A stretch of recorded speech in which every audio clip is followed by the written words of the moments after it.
Okay students, so మీ అందరికీ కూడా పాలుని పెరుగు ఎలా చేయాలో తెలిసే ఉండుంటుంది. సో పాలుని ఎలా తోడేస్తారు, పాలలో మజ్జిగ చుక్క వేసి పాలుని పెరుగుగా మారుస్తారు. సో గోరువచ్చిన పాలలో మజ్జిగ చుక్క వేసి పెరుగుగా మారుస్తారు. అయితే మీరు చూసే ఉంటారు, కొన్ని కొన్ని ఫంక్షన్లలో మీరు అటెండ్ అయినప్పుడు పెద్ద పెద్ద బకెట్లు ఉంటాయి. పాల బకెట్లలో మీకు ఎండు మిరప వేస్తారు. ఎండు మిరప ఎందుకని ఈ ఎండు మిరపకాయలు తోడు వేయడానికి వేస్తారు? సో ఆలోచించండి. సో ఈ వీడియో చివరిలో దానికి ఆన్సర్ చెప్తాం. So let us go into ఈ వీడియోలో మేము స్టీల్స్ క్లాసిఫికేషన్ ఈ కాన్సెప్ట్ అనేది అర్థం చేసుకోవాలి అంటే సో ప్రధానంగా ఈ కింద కనిపిస్తున్న ఈ 6 టాపిక్స్ మీద కూడా మంచి అవగాహన ఉండాలి. ఎస్ఎస్సి జేఈలో స్టీల్స్ క్లాసిఫికేషన్ అనేది ఒక టాపిక్ అనమాట. సో సిలబస్లో మీకు ఇచ్చి ఉన్నారు. పేపర్ 2కి వచ్చేసరికి స్టీల్స్ క్లాసిఫికేషన్లో ముఖ్యంగా మైల్డ్ స్టీల్ అలాగే ఎల్లాయ్ స్టీల్ అనే 2 విభాగాలని వాళ్ళు పొందుపరిచారు. అలాగే పేపర్ 1కి వచ్చేసరికి జస్ట్ స్టీల్స్ క్లాసిఫికేషన్ అని చెప్పి వదిలేశారనమాట. సో అది ఆ రేంజ్ ఎంతైతే ఉందో అనేది మనకి క్లారిటీగా అయితే ఇవ్వలేదు. బట్ సో మేము స్టీల్స్ మొత్తాన్ని కూడా మేము వివరిస్తాము. ఈ కోర్సులో భాగంగా ఈ స్టీల్స్ గురించి కూడా ప్రతి పాయింట్ని మేము టచ్ చేయబోతున్నాము. సో స్టూడెంట్స్, స్టీల్స్ని మనం చక్కగా అర్థం చేసుకోవాలి అన్నట్లయితే కనుక ఈ కింద కనిపిస్తున్న 6 టాపిక్స్ కూడా చాలా ఇంపార్టెంట్ రోల్ని ప్లే చేస్తాయి. క్రిస్టలైజేషన్ నుంచి ఎల్లాయింగ్ ఎలిమెంట్స్ వరకు ప్రతి టాపిక్ కూడా చాలా ఇంపార్టెంట్. సో మీరు కనుక కోర్స్ని రిజిస్టర్ అయితే కనుక ఈ 6 టాపిక్స్ని కూడా చాలా చక్కగా వివరించడం జరుగుతుంది. సో స్టూడెంట్స్, సో మీరు ఎటువంటి అపోహలు పెట్టుకోకుండా ఈ కోర్సులో జాయిన్ అవ్వచ్చు. అదే మీరు బయట ఆఫ్లైన్లో కానీ కోచింగ్ తీసుకోవాలి అనుకున్నట్లయితే కనుక డెఫినెట్గా మినిమం 15,000 వరకు ఉంటుంది కోర్స్ ఫీ అనేది. బట్ సిఎస్ అకాడమీ అనేది సో లాభాలను దృష్టిలో పెట్టుకోకుండా మేము ఈ కోర్సును అందిస్తున్నాము. సో జస్ట్ ఫ్యాకల్టీగా అయ్యే ఖర్చు, అలాగే మీరు చూస్తే కనుక ఈరోజు డేటా ఛార్జెస్ కూడా చాలా ఎక్కువగా ఉన్నాయి. సో ఈవెన్ మీరు ఒక వీడియోని మేము షూట్ చేసి దాన్ని అప్లోడ్ చేయడానికే మాకు ఉన్న డేటా కాస్త అయిపోతుంది.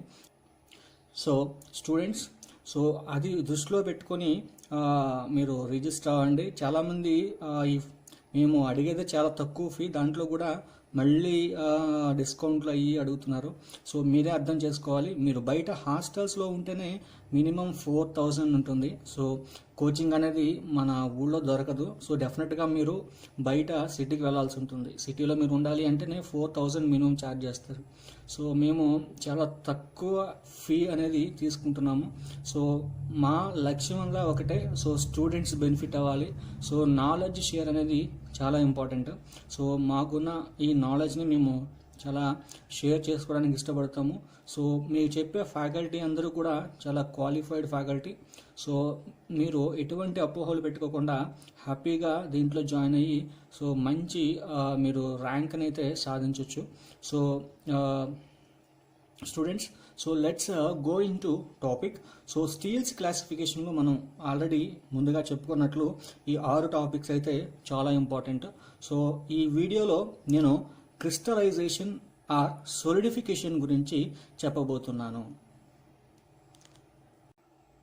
Crystallisation, right. క్రిస్టలైజేషన్ అంటే ఏంటి, లేకపోతే సోలిడిఫికేషన్ అంటే ఏంటో ఒకసారి చూద్దాం. ఇక్కడ మనకి లిక్విడ్ మోల్టెన్ మెటల్ ఉంది. చూస్తే కనుక here we are having a liquid molten metal. జనరల్గా లిక్విడ్ మోల్టెన్ మెటల్ మనకి ఎప్పుడు అవైలబుల్గా ఉంటుంది? సో ఎప్పుడు కూడా హై టెంపరేచర్ దగ్గర మనకి లిక్విడ్ మోల్టెన్ మెటల్ అనేది అవైలబుల్గా ఉంటుంది. హై టెంపరేచర్ అంటే which is greater than or equal to melting point of temperature. So మనం ఇక్కడ ఏదైతే మెటీరియల్ తీసుకున్నామో, ఏదైతే మెటాలిక్ మెటీరియల్ తీసుకున్నామో ఆ మెటాలిక్ మెటీరియల్ యొక్క మెల్టింగ్ పాయింట్ టెంపరేచర్ కన్నా ఎక్కువైనా ఉండొచ్చు, లేకపోతే ఈక్వల్గా ఉండాలి. దాన్ని ఇక్కడ హై టెంపరేచర్ నేను అంటున్నాను. అర్థమవుతుందండి? హై టెంపరేచర్ అంటే అర్థం ఏంటంటే the temperature of this liquid molten metal is greater than or equal to melting point temperature of that particular material. So అప్పుడే కదా మనకి మెటీరియల్ మనకి లిక్విడ్ ఫేజ్లో అవైలబుల్గా ఉండేది. సో ఇక్కడ క్రిస్టలైజేషన్ అంటే ఏంటి? క్రిస్టలైజేషన్ అంటే the process of changing phase of the material from liquid phase to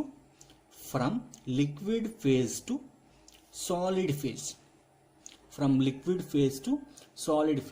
దీన్నే ఏమంటారు? క్రిస్టలైజేషన్ అని అంటారు. ఓకేనా? సో క్రిస్టలైజేషన్ అని అంటారు. సో ఇక్కడ మీరు అబ్జర్వ్ చేయండి.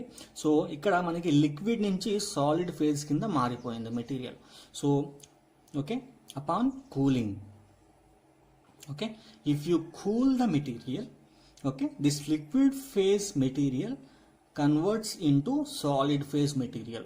ఓకే, సో ఈ లిక్విడ్ ఫేజ్ నుంచి సాలిడ్ ఫేజ్కి డైరెక్ట్గా మంత్రం వేసినట్టు మారిపోదు. ఓకే, సో లిక్విడ్ నుంచి సాలిడ్కి ఒక్కసారిగా మారిపోతుందా మంత్రం వేసినట్టు?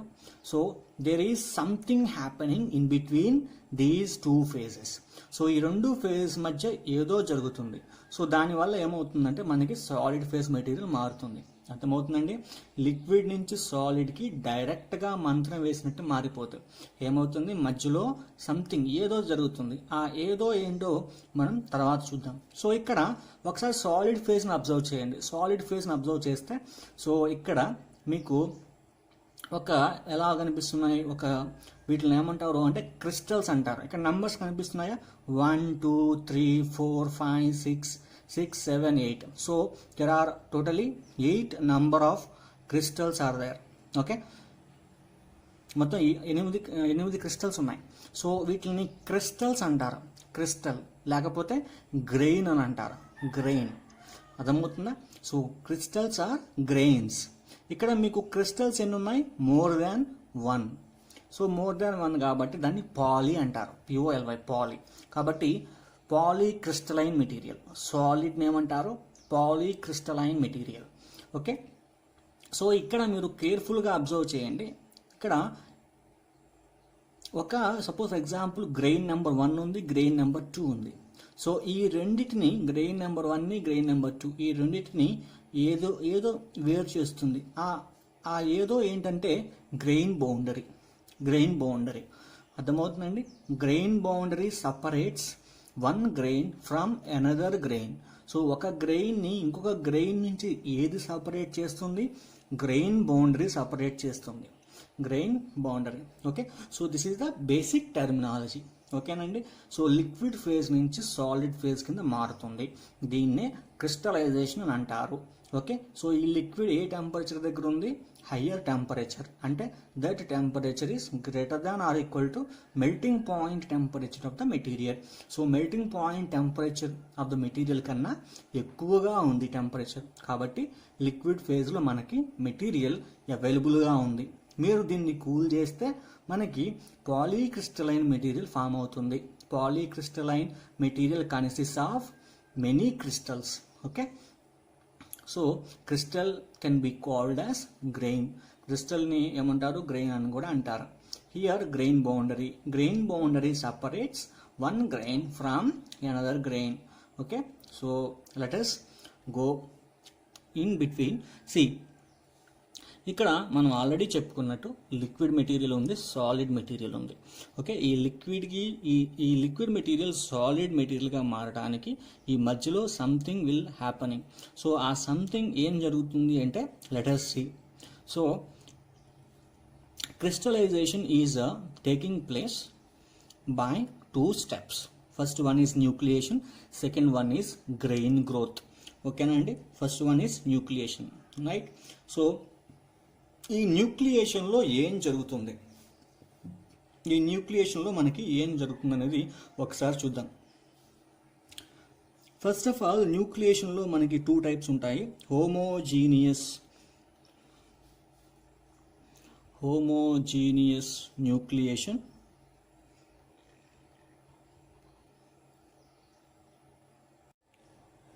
సో న్యూక్లియేషన్లో మనకి 2 టైప్స్ ఉంటాయి. Homogeneous nucleation, second one heterogeneous nucleation.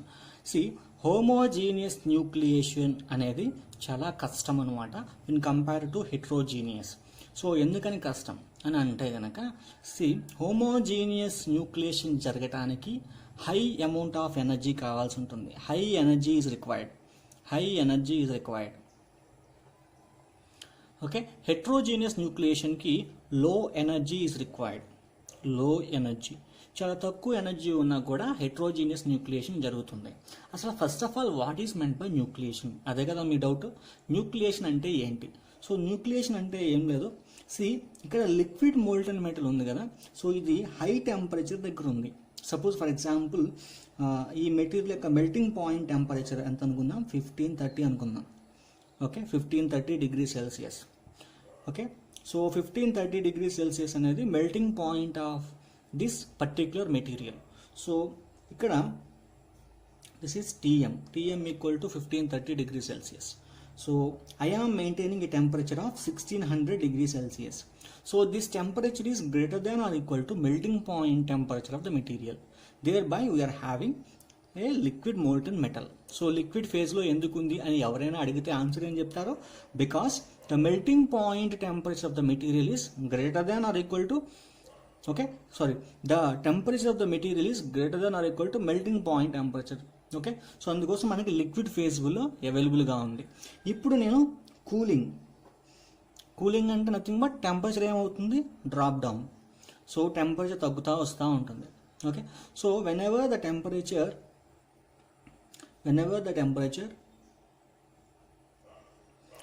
So reaches 1530 degree Celsius. Okay, 1530 is the melting point temperature. So 1530 నుంచి ఇంకా టెంపరేచర్ డ్రాప్ డౌన్ అవుతుంది అనుకోండి, ఏమవుతుంది, స్లోగా మెటీరియల్లో మీకు సాలిడ్ పార్టికల్స్ అనేవి పొరుడు పోసుకుంటాయి. సాలిడ్ పార్టికల్స్ అనేవి జనరేట్ అవుతాయి like this. So at different parts of the material, at different parts of the liquid molten metal, small nuclei starts to form, small nuclei starts to burn. Okay, so చిన్న particles అనేవి, solid particles అనేవి పొరుడు పోసుకుంటాయి. So దీన్నే nucleation అని అంటారు. అలాగే పర్టిక్యులర్గా దీన్ని ఏమంటారు అంటే హోమోజీనియస్ న్యూక్లియేషన్ అని అంటారు. సో ఎప్పుడైతే లిక్విడ్ మెటీరియల్ లోపల ఇన్సైడ్ మీకు న్యూక్లియై ఫామ్ అయితే కనుక వీటిని న్యూక్లియై అంటారు. టెక్నికల్గా న్యూక్లియై. ఓకే స్టూడెంట్స్, న్యూక్లియై అంటారు. సో ఈ న్యూక్లియై అనేది ఇన్సైడ్ ఆఫ్ ద మెటీరియల్, లోపలి భాగంలో మీకు జనరేట్ అయితే కనుక అది హోమోజీనియస్ న్యూక్లియేషన్. అలా కాకుండా సో మీకు ఇక్కడ సర్ఫేసెస్ అంటే చూడండి, ఎక్కడైతే ఈ లిక్విడ్ మోల్టన్ మెటల్ మనం ఏదైతే కంటైనర్లో పోసామో ఆ కంటైనర్ అంచుల దగ్గర కనుక మీకు న్యూక్లియై ఫామ్ అయితే కనుక దాన్ని హెట్రోజీనియస్ న్యూక్లియేషన్ అంటారు. Heterogeneous nucleation. Okay, so this is a heterogeneous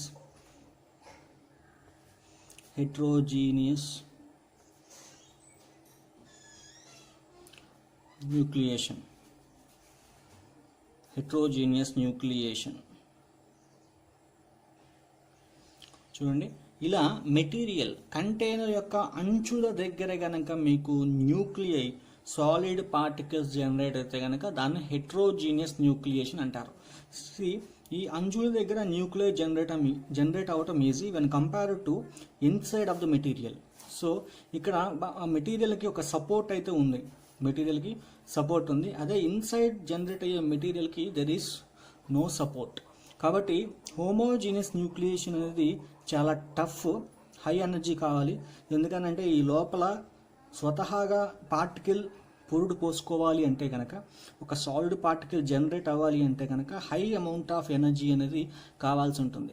so అది చాలా కష్టంతో కూడుకున్న పని. అలా కాకుండా సో ఇక్కడ ఈ అంచుల దగ్గర మీకు పార్టికల్ జనరేట్ అవటం చాలా ఈజీ. దీన్ని హెట్రోజీనియస్ న్యూక్లియేషన్ అంటారు.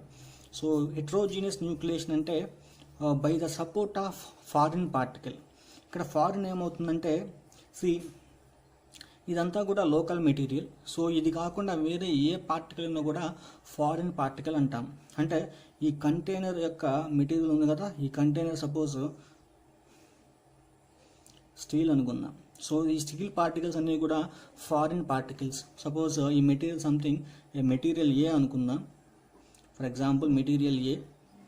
ఓకే, సో మెటీరియల్ ఏ యొక్క పార్టికల్స్ అన్ని లోకల్ పార్టికల్స్. సో అది కాకుండా మిగతా ఏదైనా కూడా ఫారిన్ పార్టికల్. సో ఇక్కడ ఏమవుతుందంటే this nucleation, heterogeneous nucleation starts with the help of foreign particles. So foreign particles యొక్క హెల్ప్తో హెట్రోజీనియస్ న్యూక్లియేషన్ జరుగుతుంది. హోమోజీనియస్ న్యూక్లియేషన్కి సపోర్ట్ ఏమీ ఉండదు. సో వాటంతటా అవి జనరేట్ అవ్వాల్సి ఉంటుంది. కాబట్టి ఇవి హై ఎనర్జీని తీసుకుంటాయి, హెట్రోజీనియస్ ఏమో లో ఎనర్జీని తీసుకుంటాయి. ఓకే, ఇందాక పాలు పెరుగుగా మారడానికి ఎండు మిరపకాయ ఎందుకు వేస్తారు అని మనం మాట్లాడుకున్నాం కదా. సో దానికి ఆన్సర్ ఏంటంటే హెట్రోజీనియస్ న్యూక్లియేషన్. మీరు చూస్తే కనుక సపోజ్ ఇది కంటైనర్, స్టీల్ కంటైనర్ అనుకోండి. సో ఇక్కడ మీకు మిల్క్ ఉంది. సో మనం ఆల్రెడీ డిస్కస్ చేసుకున్నాం, solid particle inside of the container, ఈ సెంట్రల్ పార్ట్ ఆఫ్ ద కంటైనర్లో సాలిడ్ పార్టికల్ జనరేట్ ఫామ్ అవటం అనేది చాలా కష్టంతో కూడుకున్న పని when compared to near the container. Okay, so container అంచుల దగ్గర అయితే మీకు ఈజీగా కర్డ్ ఫామ్ అవుతుంది. సో ఈ సెంట్రల్ పార్ట్లో కర్డ్ అనేది ఫామ్ అవడానికి చాలా ఎనర్జీ కావాలి. సో అందుకోసం ఏం చేస్తారు అంటే ఒక మిరపకాయ వేస్తారు. మిరపకాయ వేయడం వల్ల ఏమవుతుందంటే సో ఇది హెట్రోజీనియస్ పార్టికల్ కింద యాక్ట్ అవుతుంది. సో ఈ మిరపకాయ యొక్క పార్టికల్స్ అన్నీ కూడా ఫారిన్ పార్టికల్స్. సో ఈ ఫారిన్ పార్టికల్స్ ఏం చేస్తాయి అంటే సాలిడ్ పార్టికల్ జనరేట్ అవ్వడానికి హెల్ప్ చేస్తాయి. కాబట్టి సో ఎండు మిరప అనేది మీకు పెరుగు ఫామ్ చేయడానికి వాడతారు. ఓకేనా స్టూడెంట్స్? సో ఇలాంటి ఎన్నో ఆసక్తికరమైన విషయాలని మేము ఈ కోర్స్లో మీతో పంచుకోబోతున్నాము. ఓకే స్టూడెంట్స్, సో చాలా తక్కువ ఫీ మేము తీసుకుంటున్నాము. సో ఆల్రెడీ 30 మెంబర్స్ వరకు ఈ కోర్స్ జాయిన్ అయ్యారు. So they are very happy. So మీరు కూడా ఈ కోర్స్లో జాయిన్ అవ్వాలి అనట్లేదు కనుక మీరు డెఫినెట్గా ఈ డిస్క్రిప్షన్లో కనిపిస్తున్న నెంబర్కి వాట్సాప్ చేయండి. మేము మీతో కాంటాక్ట్లోకి వస్తాము. సో మీరు ఈ కోర్స్ని పొందగలరు. అలాగే ఎంఎంఎస్కి సంబంధించిన ఒక 20 పేజెస్ నోట్స్ అనేది మీకు కింద డిస్క్రిప్షన్లో ఒక లింక్ ఇస్తున్నాను. ఆ లింక్లో మీరు డౌన్లోడ్ చేసుకొని చూడొచ్చు. So thank you.